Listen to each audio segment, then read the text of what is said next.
नमस्कार मित्रों, श्राद्धों के दिन हैं और श्राद्ध सिर्फ अपने वंश परंपरा के पितरों के लिए नहीं होने चाहिए। जब आप साहित्य से कोई सरोकार रखते हैं तो आपका ये धर्म बनता है कि उन पितरों को भी याद करें जो साहित्य में जिनकी वंश परंपरा में साहित्य के प्रेमी लोग या लेखक लोग या जो कोई सरोकार साहित्य से रखने वाले लोग उस परंपरा में हैं।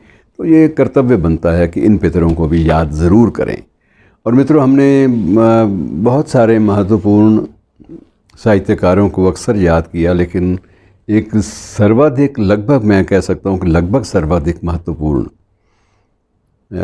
कवि को हम लोग अक्सर थोड़ा सा हाशिए पर सरका देते हैं। और मैं कई बार ये भी कहा करता हूँ कि क्योंकि वो बहुत भले आदमी थे इसलिए हमने उनको हाशिए पे रखा। लेकिन मित्रों, ये संभव नहीं है, ऐसी शख्सियत को हाशिए पे रखना संभव नहीं है। आज मैं जिनकी चर्चा आपसे कर रहा हूँ वो है मैथिली शरण गुप्त। मैथिली शरण गुप्त की मित्रों बहुत सारी ऐसी विशेषताएं हैं जिनके कारण उनको याद किया ही जाना चाहिए।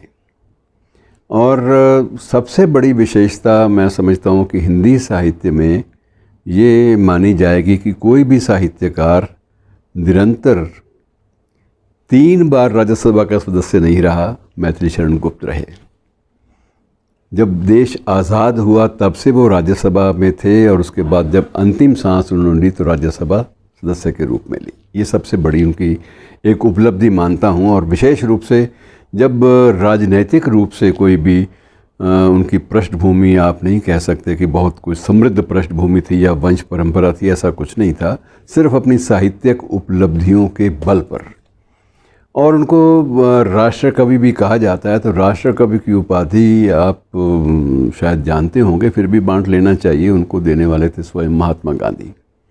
गांधी ने उनको राष्ट्र कवि कहा और साथ में एक शब्द जोड़ा था कि यद्यपि ये जन कवि भी हैं लेकिन मैं इन्हें राष्ट्र कवि मानता हूँ। ये 2 विशिष्ट उपलब्धियाँ हैं जो उनको अपने समकालीन साहित्यकारों से थोड़ा सा अलग करती हैं।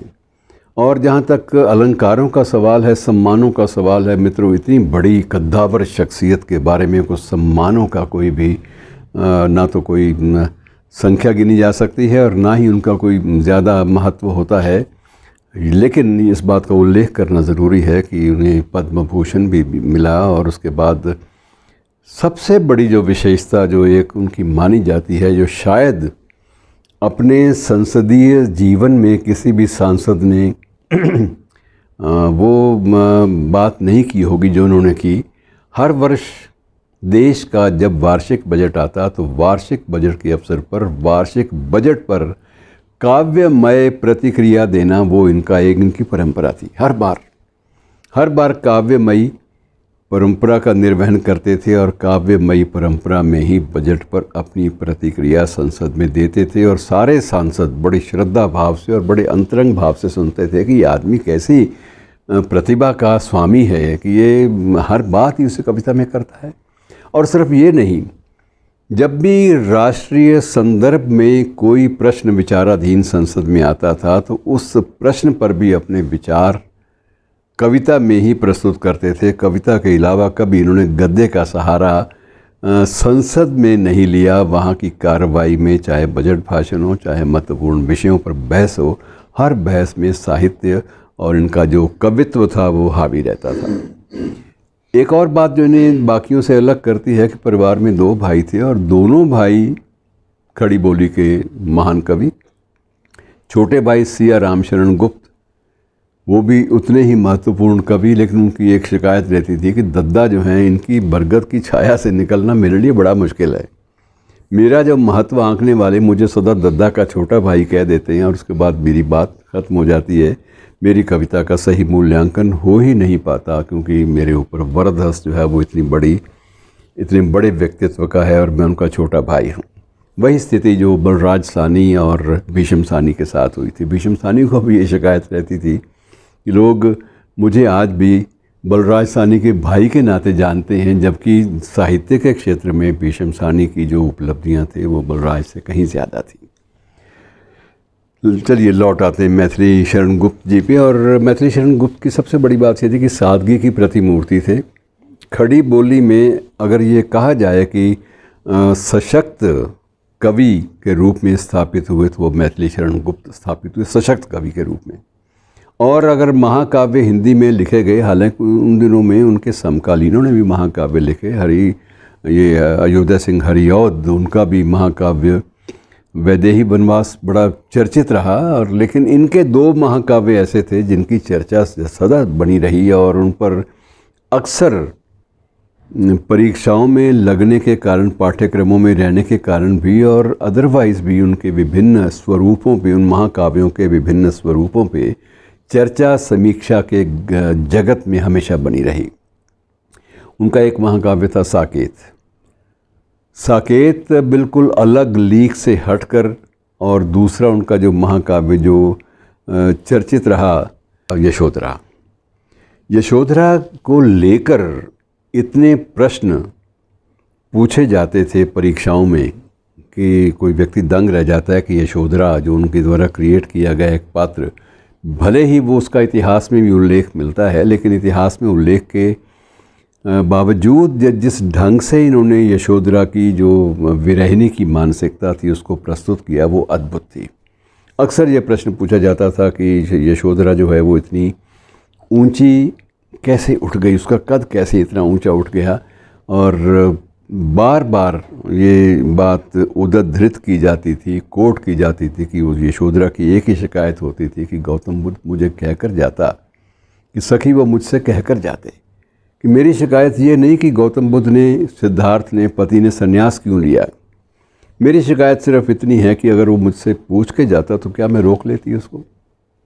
मैंने रोकना भी नहीं था, लेकिन मैं बड़े मनोयोग से उसको विदा करती। लेकिन मुझे ये एक कष्ट ज़रूर महसूस होता रहा, अनुभव होता रहा कि उन्होंने शायद सिद्धार्थ ने मेरे पर वो विश्वास नहीं किया कि मैं कहीं बाधा ना बन जाऊं।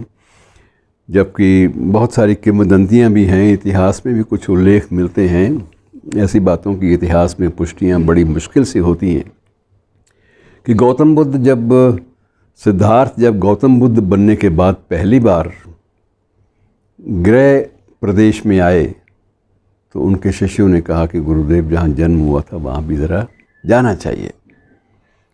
तो वहाँ भी गए और वहाँ भी जाकर उन्होंने भिक्षा मांगी, और भिक्षा के रूप में यशोधरा ने अपने बेटे राहुल को उनकी झोली में डाल दिया कि मेरी भिक्षा आपके प्रति ये है।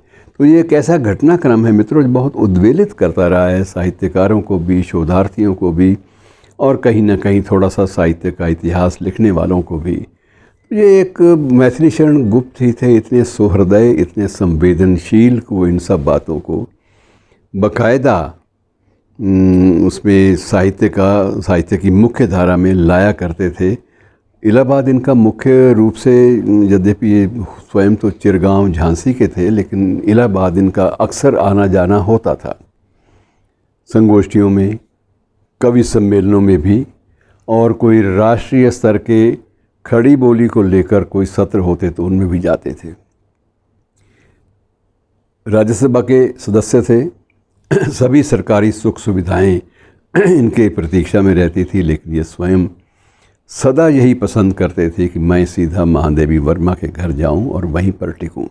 महादेवी वर्मा का मित्रों इस मामले में आप ये कह सकते हैं कि वो कितना सम्मान था उस समय, कि अगर मैथिली शरण गुप्त लिखना चाहते हैं इलाहाबाद में तो उनके लिए भी वही सबसे जो शांति देने वाला स्थल है। और निराला के लिए तो वो एक मंदिर है, और जब भी निराला अगर किसी व्यक्ति से दबते थे, सम्मान करते थे हृदय से, और कभी किसी एक शख्सियत की बात को टालने की सामर्थ्य नहीं रखते थे, तो वो महादेवी वर्मा थी।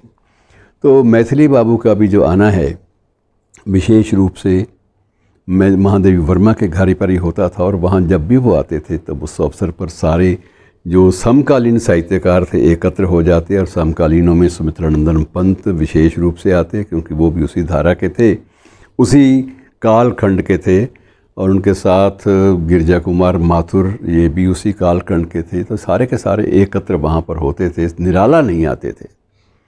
निराला का ये कहना था कि मैं इन आदर्शवादियों से दूर रहना चाहता हूँ, और वो सदा सिर्फ उसी संगोष्ठी में जाते थे जिस संगोष्ठी में विशुद्ध रूप से साहित्य की चर्चा हो रही हो।